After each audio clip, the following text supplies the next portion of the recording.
tagon-tagon. At nasa kutawagon na first time na nag-join sa ato Sunday service si Joshua Bahinting. Okay, welcome Josh. So in behalf of our pastors, Pastor Patrick Flores and Pastor Izal Flores and the Jesus is Lord Ministries, we welcome ka na mo kung ang matag-usa ka na adilhi. Welcome, this is your church, this is your family.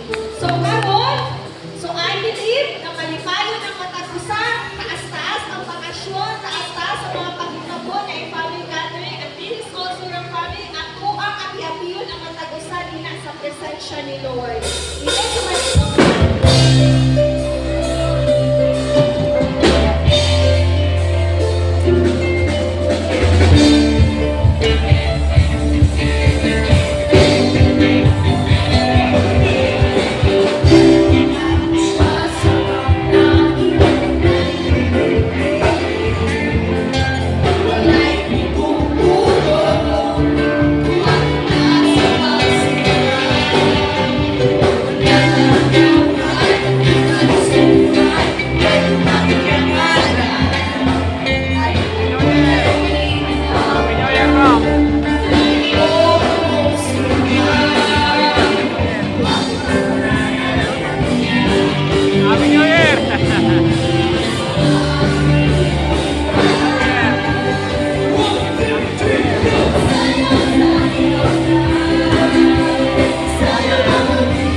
Okay, glory to God sa kalipay, ihatag ni Lord.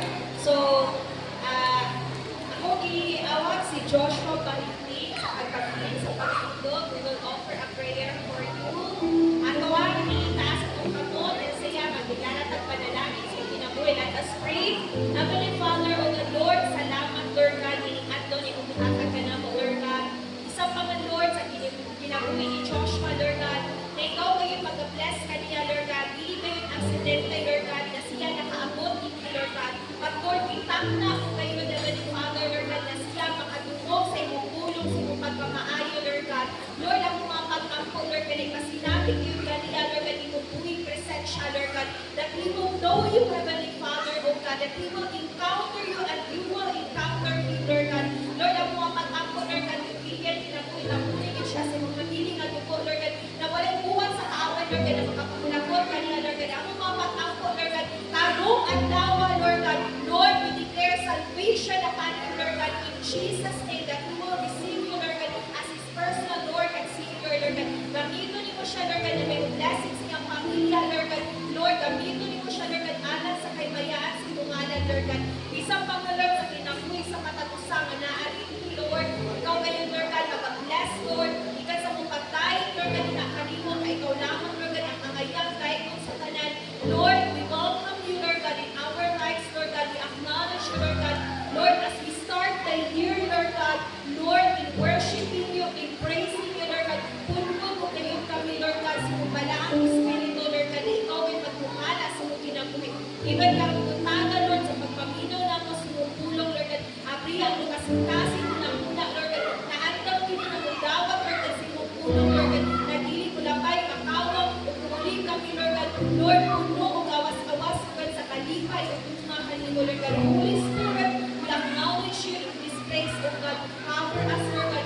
most precious